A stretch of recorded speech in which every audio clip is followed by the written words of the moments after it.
चारू, सीधे अब आपका रुख करते हुए आपको बहुत बधाई। दिल्ली में 26 सालों के बाद बीजेपी की सरकार बनाई। अब आगे का एजेंडा क्या रहने वाला है? 3 बड़े काम जो भारतीय जनता पार्टी सबसे पहले करने जा रही है।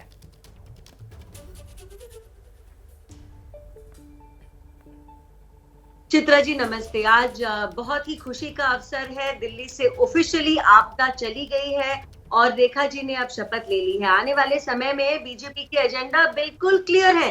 दिल्ली को विकसित दिल्ली बनाना है, मोदी जी की गारंटी को दिल्ली में लागू करके दिखाना है और इस चीज को हम बिल्कुल हाथ में टाइम टेबल लेकर, घड़ी लेकर कर दिखाएंगे। यमुना जी की सफाई शुरू हो चुकी है, वहां पर शाम की आरती की भी शुरुआत हो चुकी है। कमाल की बात आप ये देखिए कि जब एक पार्टी की और उसके कार्यकर्ताओं की नीयत अच्छी होती है तो काम करना कोई मुश्किल बात नहीं है। आम आदमी पार्टी की नीयत कुछ और ही, लेकिन आज शुभ दिन है तो इसीलिए उनके बारे में बात नहीं करें तो अच्छा है। आने वाले समय में हमने ये कहा है 8 मार्च से पहले महिलाओं के अकाउंट में 2500 रुपए बिल्कुल पहुंच जाएंगे। उनको सिलेंडर 500 रुपए में उपलब्ध हो जाएगा और यमुना जी के सामने हम एक बहुत अच्छा सा वॉकवे बनाएंगे जहां पर हम सब शाम को जा सके। दिल्ली को हमें स्वच्छ बनाना है, जहां पर पानी की समस्या ना हो, जहां पर सड़कों की समस्या ना हो, जहां पर इतनी बसेस हो कि लोग आराम से इधर से उधर ट्रैवल कर सके, ट्रैफिक का कुछ कंजेशन कम हो जाए। दिल्ली के प्रदूषण से हमको लड़ना पड़ेगा और इसके लिए हम सबको साथ आना पड़ेगा। ये जो सारी समस्या अब तक आम आदमी पार्टी की वजह से दिल्ली में थी, इन सबको हम दूर करके दिखाएंगे। आम आदमी पार्टी ने एक काम और बहुत गलत, एक महिला को मुख्यमंत्री तो बनाया, लेकिन उस समय उन्होंने उस महिला का अपमान किया, दिल्ली की जनता का अपमान किया, देश की हर महिला का अपमान किया, मुख्यमंत्री की कुर्सी तक का अपमान किया। क्योंकि बनते ही उनको टेम्परेरी कह दिया गया था, बनते ही उनको रबर स्टैंप कह दिया गया था। अब तो जवाब मिल गया है चारू जी। अब तो आम आदमी पार्टी सत्ता से बाहर हो गई है और देखिए आम आदमी पार्टी का कोई भी चेहरा आज शपथ ग्रहण का हिस्सा नहीं बना। ना ही अरविंद केजरीवाल पहुंचे, ना ही आतिशी पहुंची। आम आदमी पार्टी से कोई नहीं पहुंचा। हाँ, कांग्रेस के जो प्रदेश अध्यक्ष हैं वो यहां पर जरूर पहुंचे हुए नजर आए थे और स्वाति मालीवाल जी वहां पर आम आदमी पार्टी से वो जरूर है मौजूदा वक्त में राज्यसभा, लेकिन भारतीय जनता पार्टी के ज्यादा करीब वो फिलहाल मौजूदा वक्त में वो दिखाई देती हैं, तो उनको आपसे जोड़ा नहीं जा सकता है। लेकिन बड़ा दिलचस्प है, हम आपको चेहरा दिखाने और इसी के साथ ही आदेश और प्रफुल्ल से ये सवाल पूछेंगे। देखिए, बहुत जरूरी है देश की आधी आबादी के बारे में जानना। रेखा गुप्ता एक चेहरा जरूर हो सकती हैं, लेकिन उनके जरिए जो देश की महिलाएं हैं उनको साधने की कोशिश किस रूप में भारतीय जनता पार्टी की ओर से की गई है। फिलहाल स्वाति मालीवाल को पहले सुन लेते हैं, उसके बाद आपको देंगे जानकारी। सभा दिल्ली में अभी तक टेबल ही नहीं करी है, तो मैं बिल्कुल चाहती हूँ कि रिपोर्ट स्टेबल हो, जो भी भ्रष्टाचार सरकार में हुआ है वो उजागर हो और उसके ऊपर सख्त से सख्त कार्यवाही हो। यमुना मैया से मतलब मैं सरकार से यही अपील करूंगी कि यमुना मैया जल्द से जल्द साफ करी जाए। आज बहुत दुख की बात है कि पिछले 10 साल में यमुना एक नाला बन के रह गई है, इसको वापस जीवित करना बहुत जरूरी है। एक मिनट हेलो।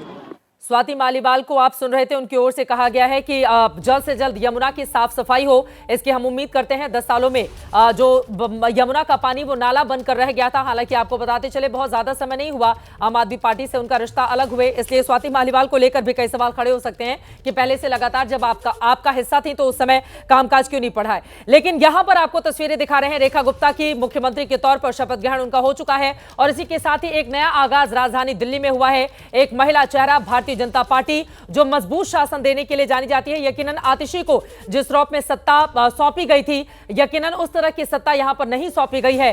रेखा गुप्ता को एक मजबूत मुख्यमंत्री के तौर पर भारतीय जनता पार्टी के आला कमान का पूरा सपोर्ट है, क्योंकि चुनाव के दौरान आतिशी को लेकर, मंत्री पद को लेकर जो बातें अरविंद केजरीवाल की ओर से कही गई, यकीनन रेखा गुप्ता को लेकर बीजेपी का कोई भी नेता उस तरह से नहीं कह सकता। दमदार चेहरे के तौर पर उन्होंने न सिर्फ अपनी धमक यहां पर बनाई और उसके बाद आप देख पा रहे हैं कि कौन कौन से बड़े, प्रवेश साहिब सिंह एक तरफ आपको दिखाई दे रहे हैं, आशीष सूद दूसरी तरफ दिखाई दे रहे हैं और 4 और चेहरे, चाहे वो सिरसा हो, चाहे रविंद्र इंद्रजात सिंह हो, कपिल मिश्रा हो, पंकज सिंह, सभी ने मंत्री पद की शपथ ली।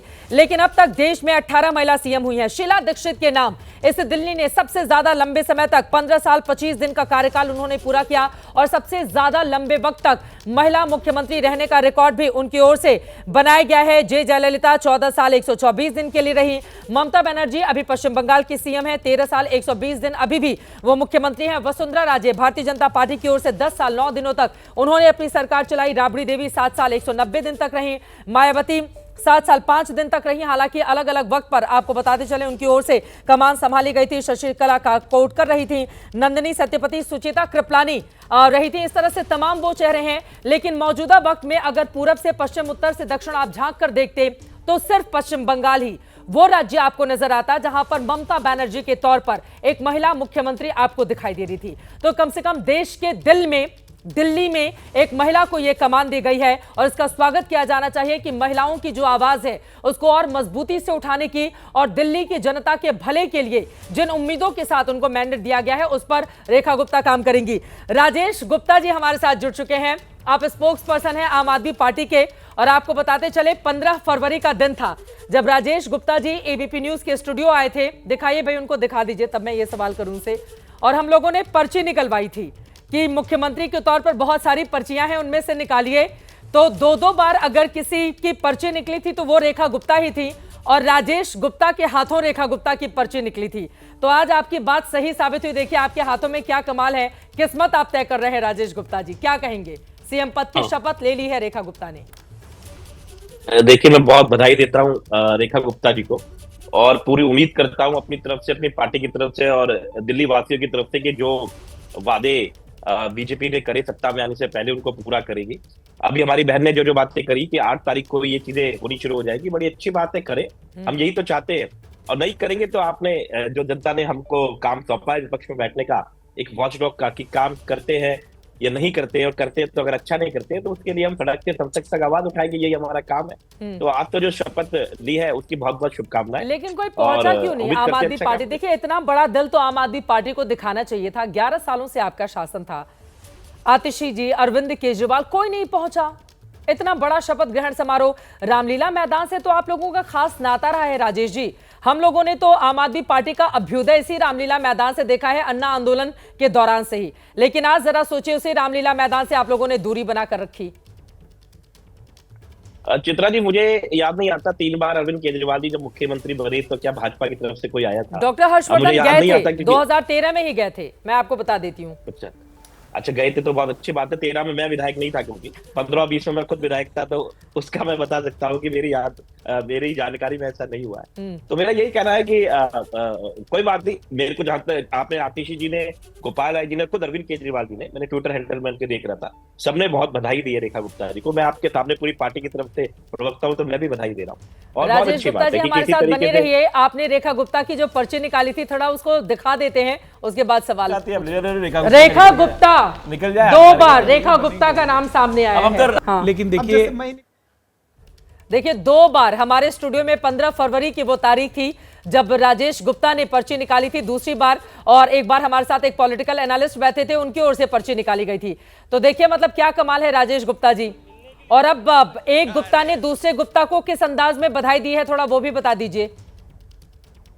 नहीं, मैं तो बधाई दे रहा हूँ, मैं तो आपसे कह ही रहा हूँ कि बधाई है। जितने भी लोग मंत्री बने हैं, जितने भी, विजेंद्र गुप्ता जी हमारे स्पीकर साहब बने हैं, एक तरीके से देखा जाए तो पहले अरविंद केजरीवाल जी थे, वो भी उसी समाज से थे, अब मुख्यमंत्री उसी समाज से, स्पीकर उसी समाज से, रामलीला जी थे उसी समाज से। तो मैं तो बार बार कह रहा हूँ, और रामलीला मैदान में शपथ ले रहे हैं जैसे हमने ली थी। मुझे लग रहा है 2 कॉपी ही कर रहे हैं। जो अरविंद केजरीवाल जी ने कहा उसी समाज के वो थे, स्पीकर भी उसी समाज के थे, बिल्कुल 2 कॉपी है। उसी तरीके से रामलीला मैदान में शपथ, हमने कहा 2100 देंगे, इन्होंने कहा 2500 देंगे। मुझे लग रहा है कुछ नया नहीं है, मतलब X+1 कर दिया कि हमने 2100 कहा तो उन्होंने 2500 कर दिया। अच्छा, तो कुछ नया मैदान नहीं होता तो शपथ ग्रहण कहाँ हो सकता था? आप ये भी आइडिया दे दीजिए, फिर मैं चारों से सवाल का जवाब ले लूंगी। चित्रा जी, इससे पहले कि अगर आप देखेंगे तो हमेशा ही, जैसे शीला जी ने जो शपथ ली वो राजनिवास में ली थी, एलजी साहब के यहाँ पे जाके ली थी। एक बार शायद 76 साल में शाहिद सिंह वर्मा जी ने ली थी। तो ये कभी भी रामलीला में नहीं होती थी, ये शुरुआत हमने करी थी कि हम जनता के सामने, पब्लिक को बुला के, कार्यकर्ताओं के सामने, दिल्ली की जनता के सामने, विधायक और मंत्री को सामने दिखाना चाहते थे। तो ये हमने कहा था राजनीति बदलना है, देखो हमने बदल तो दी है, ये बात तो हम समझ लीजिए कि राजनीति बदली है। और एक भी मुख्यमंत्री, महिला मुख्यमंत्री नहीं था भाजपा का, ये पहला बनाया गया है, क्योंकि उनको भी पता है कि आतिशी जी यहाँ पर चेहरा थी। ठीक है, अब मैं जरा वो लाइनें पढ़ देती हूँ राजेश जी, उसके बाद में जाऊंगी।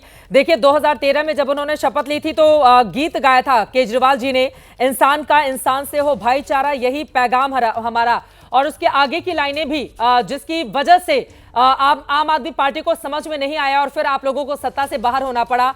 हर एक महल से कहो कि झोपड़ियों में दिए जलाए, छोटे और बड़े में कोई फर्क नहीं रह जाए। ये फिल्म पैगाम का गीत जो मन्ना डे ने गाया था और प्रदीप जी ने जिसको लिखा था। अब देखिए, महल का जिक्र वो करते हैं 2013 में अपने गीतों में, और उसके बाद शीश महल के जरिए आप लोग आ जाते हैं प्रकाश में रोशनी में, जिसके बाद अब मुख्यमंत्री जी ने कहा है कि हम शीश महल में नहीं रहने जा रहे हैं, हम बिल्कुल आम लोगों की तरह ही रहेंगे। जो सामान्य सुविधा मुख्यमंत्री को दी जाती है उसी के साथ आगे बढ़ेंगे। शीश महल को पब्लिक के लिए म्यूजियम बना दिया जाएगा, खोल दिया जाएगा। देखिए, ये तो बीजेपी की ब्रांडिंग का कमाल है, और बहुत सारे लोगों ने उनका उसमें साथ भी दिया कि उन्होंने एक घर को, जो 6 फ्लैग स्टॉप रोड था मुख्यमंत्री आवास, जो आज अगर अरविंद जी मुख्यमंत्री नहीं है तो उनके पास नहीं है, अपने लिए तो एक ईंट भी कहीं नहीं लगाई। आप चाहे तो हरियाणा जाके पता सामने आ रही है। मैं लौटी हूं आपके पास। देखिए, जो बैठक होने वाली है उसके ठीक पहले अपने सांसदों से, नेताओं से मुलाकात करती हुई मुख्यमंत्री रेखा गुप्ता की ये तस्वीरें हैं। उनको फूलों का गुलदस्ता देकर सभी उनको बधाई दे रहे हैं। यकीनन उनके कंधों पर बड़ी जिम्मेदारी है, क्योंकि डबल इंजन की सरकार के जरिए अब दिल्ली को नई ऊंचाइयों तक लेकर जाना है। यहां पर तमाम सांसदों से वो मुलाकात करती हुई, और यकीनन रेखा गुप्ता की ओर से यही कहा जाएगा कि आप सभी के सहयोग से दिल्ली को लेकर आगे बढ़ना है। उनके कंधों पर अहम जिम्मेदारी तो है, लेकिन भारतीय जनता पार्टी आरएसएस का जो गहरा नाता और आरएसएस का भी रोल माना जा रहा है रेखा गुप्ता को यहां तक पहुंचने में। कहा जा रहा है कि आरएसएस की भी वो पसंद थी, क्योंकि बहुत लंबे समय से वो जुड़ी रही है। दुनिया बदल रही है और ये भारत के लिए ला रही है इन्फिनिट अवसर, जिसे हम कहते हैं मिनट इन्फिनिट। आइए आइडियाज ऑफ इंडिया के मंच पर समझे इसी मिनट इन्फिनिट को 21 और 22 फरवरी abplive.com पर।